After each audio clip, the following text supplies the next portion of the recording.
I remember where I was. I was in my kitchen at Stanford, and I had this moment where I was like, I have to do this.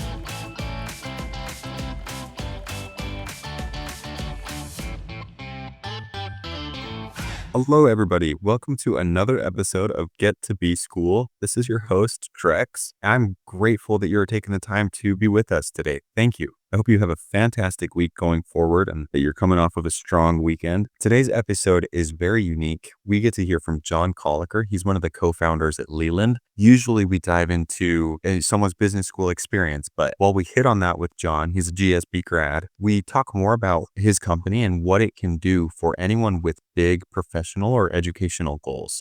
I really enjoyed making this episode. If you hear any kind of fanboying in my voice, it's accurate. It's accurate. I just think they're doing an amazing thing over there. And I'm grateful to the Leland team for making this time, especially John for coming on the show. I hope you enjoy it. I personally use Leland. I'm bought into their mission, and I think it's a great asset for anyone in this community. And I hope you enjoy the episode. So please keep doing what you're doing. Share, interact, like, review, whatever. Just thank you for being part of this. Really appreciate your time. And I hope you have a great week. Let's get to this awesome interview with John Koelliker.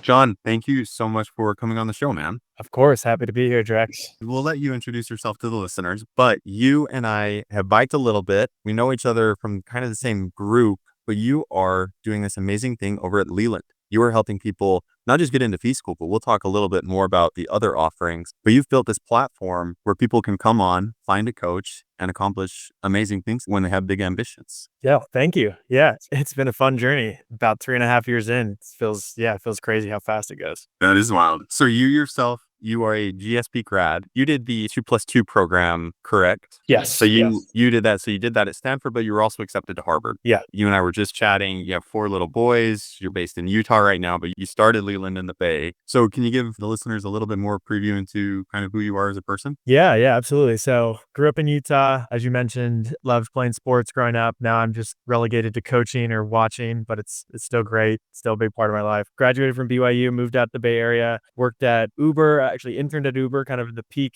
craziness of Uber days, still when Travis was running the company, and then worked at LinkedIn for a few years, and then another startup, and then went to Stanford. And while I was there, started to work on Leland. And fast forward to 3.5 years, and we've raised $20 million, built a great team, helped thousands of people with their business school applications, but now do 50 or so other categories of people applying to jobs or trying to upskill or get an executive coach or all sorts of different, or take tests, all sorts of different things that people want to do. And we've built the technology platform and then have thousands of coaches that kind of run their business and help people with whatever they have. It's amazing. 50 is so much more than I thought, but it's fun to have small conversations with someone and then realize that they're a coach on Leland. John Koelliker, because he came on the interview, we met and he was staying at our place and he had to step away from the conversation to take a private equity coaching call. Yeah, it is really fun. I was going to do the math the other day. I think my business school classmates alone have probably made over $1 million on Leland. I need to double check that, but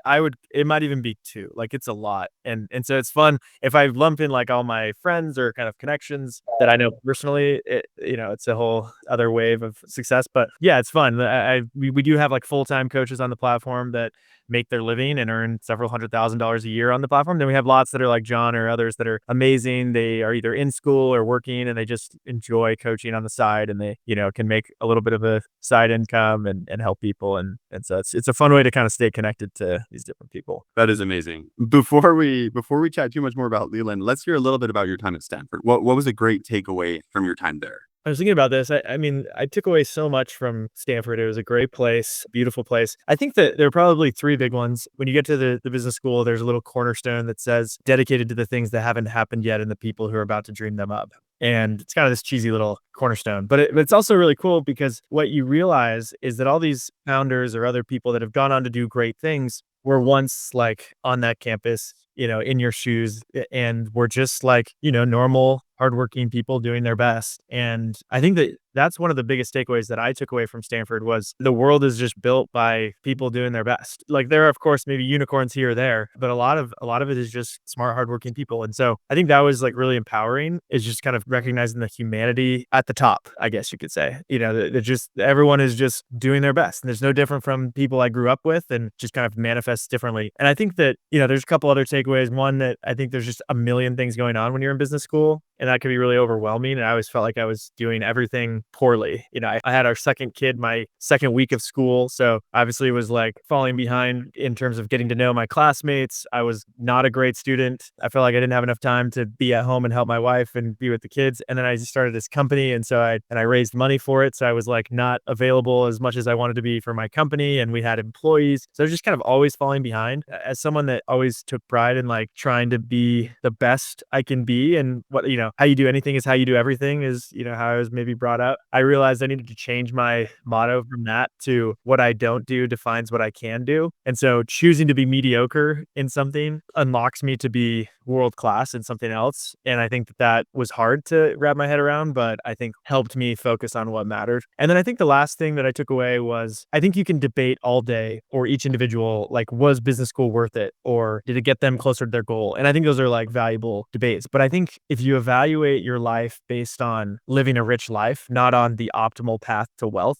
you might come out with like a different answer. I hope that when I look back on my career decisions and my life, and, business school being a part of that, that I will have made decisions based on the broader life I was trying to build, not did I optimize every cent that I could have made. And I think for me, business school was a massive just life decision that was really fun. And that's okay. You can make decisions. And of course, like, you do need to weigh the costs and the trade-offs and everything. But I think if you can make that work, it can be a really rich life experience. So those are some of the takeaways. I love all three of those. That third one has been touched on by some previous guests, and those life enriching experiences. In a selfish manner, I want to double click on the second lesson, if I can. You applied it to when you were at Stanford. How are you living that today? How are you choosing to be mediocre in something so that you can really give it everything in others? Yeah. I mean, I think you could apply it at like the life level, where I look at, all right, I have family, I have work, I have church, I have, other commitments, and I need to kind of,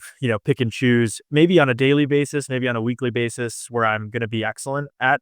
Part of it is like, I'm never going to be perfectly excellent in everything every single day or every single hour. But if I widen the aperture and I say, okay, I need to be excellent in at least these core areas at the weekly level or the monthly level, it's a little bit more attainable. But I think you can even apply it within that, right? You can say, all right, as a CEO, I have to be excellent at building a great team. That cannot be compromised. I would like to be excellent as a product manager, but I've also hired a great product manager. So I can sort of not be as excellent there in order to make sure I have, the right team, or I fundraise, or things that like have to be done by me. And I can delegate more and more, especially as the team has grown. I've kind of had to realize that things that I love to do and can do are just better if I, pass off to someone else who eventually I think will do it better than me. So, and I can focus on the things that I can uniquely do well. I ask that because I feel like you described my situation perfectly. Doing a lot of things, but don't know that I'm killing it at any of them all the time. I appreciate you saying that. Let's pivot then to, you started Leland. You talked a little bit about how you did it while you were in school. I know you've given the story many times. This is certainly not a full rendition of it, but can you chat a little bit about choosing to commit to building Leland? Yeah, I have had several friends that have started companies, and the way they went about it was sort of evaluating a bunch of different ideas and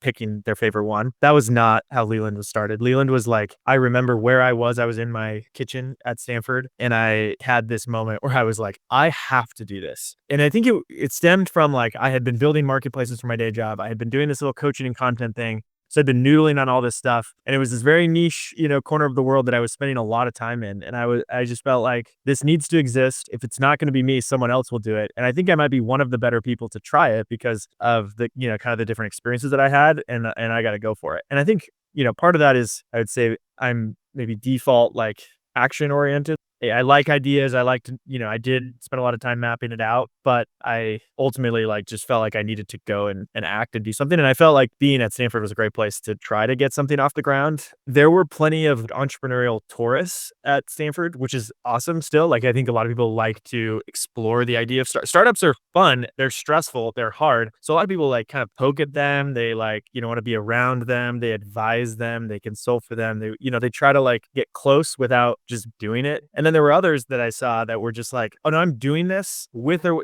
I'm just going to make this happen. And like, whether I raise money now or I raise it in 6 months or never, it's going to happen. And I think, I just decided I'm going to do this, and, we'll figure out the details of it. But I think that also makes it easier to get fundraising and other things done, because people start to feel like, oh, you're just going to like make this happen and, not give up easily. And so, yeah, anyways, decided to go after it. While you were talking, it made me remember I was in my undergrad and I was trying to get a VC internship, and the guy interviewing me, Peter, it was his name, and he was just trying to figure out how much I knew. And he said, okay, well, let's talk about marketplaces. Is it easy or hard to build a marketplace? And I didn't know anything. I was like, feel like it'd be pretty easy. And he was like, it is the hardest kind of startup to do. I did not get that position. Since choosing to commit and follow what you said about however it happens, I'm going to make it happen, what have been kind of the most rewarding milestones? I think, marketplaces are very hard. I think they're really hard to get going. I think once you get them going, they can be really powerful if you have some network effects and you kind of have this compounding machine. But, there's several moments where you kind of have to push through and get to that next stage. I think for me though, there's fundraising milestones, there's revenue milestones, but I think team milestones, I feel like, are usually the easiest way. I just feel really proud of like the people that we've put together. Of course, like I don't measure our success by the size of our team, but really by like the quality, the development, the growth of the people that are making it happen every day. Specifically, like when I convinced Zando, our CTO now and co-founder, to come and join me, and he told me no. And I was like, no, please, like, you need to like, no to your no.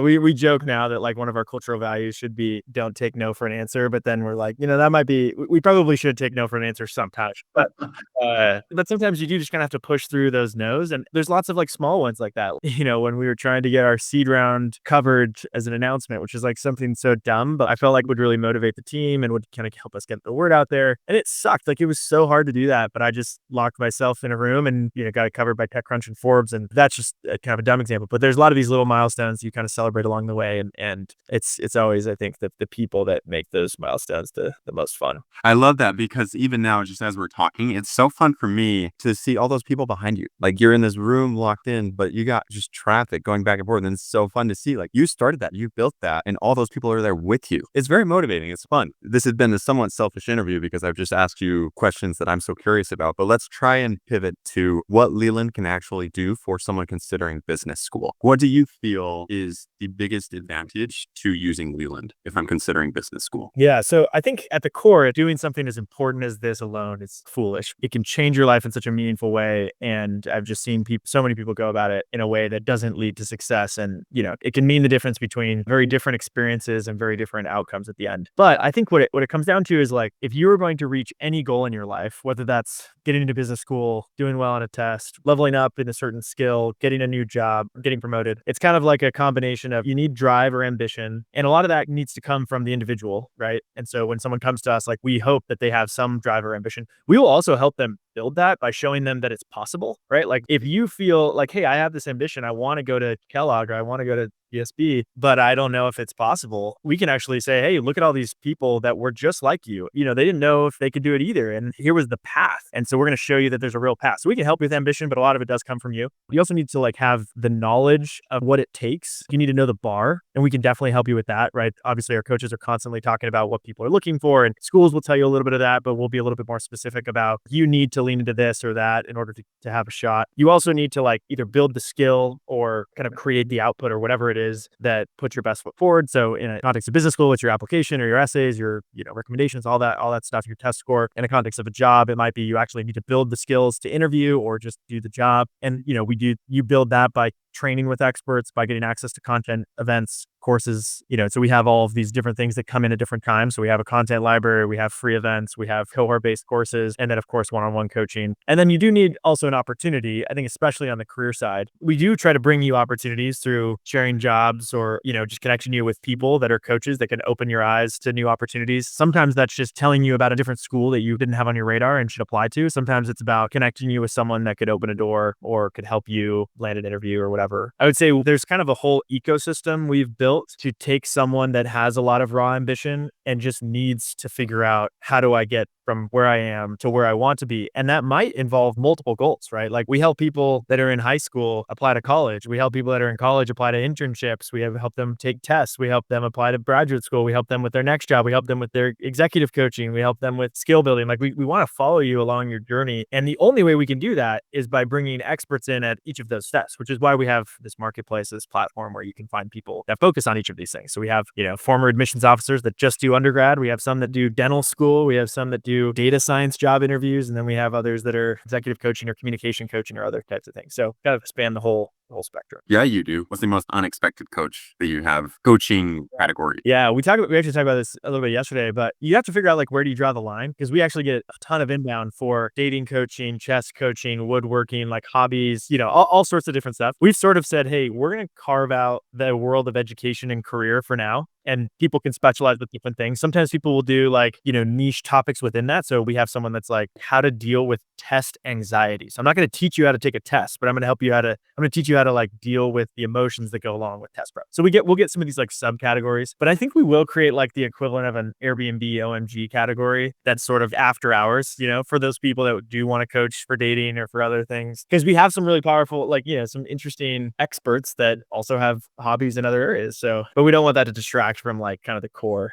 So it's kind of a balance. Just last week, I was thinking about how I need a Leland for swimming. Like, I don't know how to swim. I want to learn how to swim. I gotta find a coach. Transitioning back to what you were saying, the things that Leland really helped me with were the motivation. Maybe I was motivated, but my coach helped me really understand the attainability of what I was trying to do. That's an incredible thing that Leland offers. And then the other is the bar. You guys are very good at knowing the metrics and helping get those in front of the applicants. Last question, maybe just raw advice for someone in the business school world. What are you saying to them? They're 3 years before even applying. What's the advice? It's a great question. I mean, I think the short is that business schools want to accept people that want to change the world in some unique way. So you got to figure out what that's going to be. And again, that advice, it shouldn't be taken in the context of only what does it take to get into business school, but rather like, how do you build a rich and fulfilling career and life? People that are deeply passionate about solving, even if it's something really niche. We had someone in my class, I think about her all the time, where she was like, her goal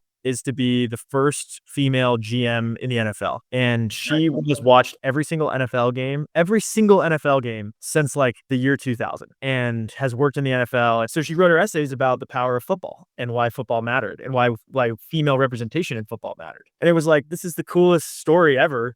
She's just like so passionate about this area of the world. And like, I don't know if she's going to do it, but if anyone's going to do it, it's going to be her. And I think that you have to figure out the equivalent of that for you. And the more you can lean into that and not just be like, a generic, smart, hardworking person, which again, they accept a lot of, but like the more you can lean into the area of the world that you want to impact, the better. Now that's a super hard bar, right? It's hard to figure out. Most of us don't know what that is, but some of us have hypotheses. And I think exploring those hypotheses also really help. And then you can still go deeper in business school, right? So if you're like, hey, I think I'm interested in education, or I think I'm interested in healthcare or climate tech or whatever it is. Great. Like do a few internships, try to like dig in a little bit on that while you're in college or while you're, on the side or, for a nonprofit, and try to like vet that out, because then you'll have some stuff to talk about, right? It's like, there are times where people, these business school committee members, they like sniff BS for their job, right? Like, so when they get someone that's like, I've been at Goldman for 5 years and that's it, and I'm deeply passionate about climate tech. That's awesome. You're lying.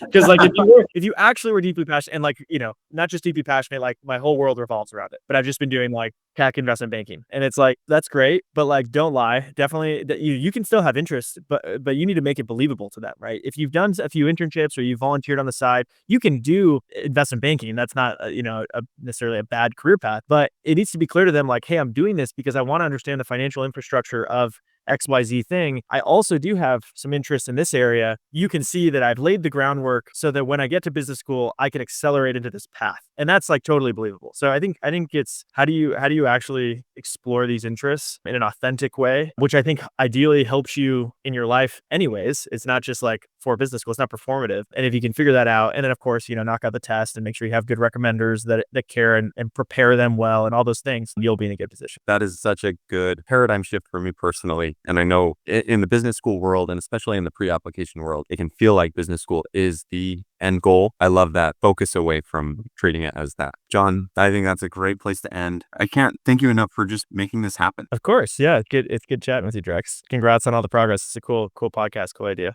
You're nice. Thank you so much. Of course, man. Good seeing you.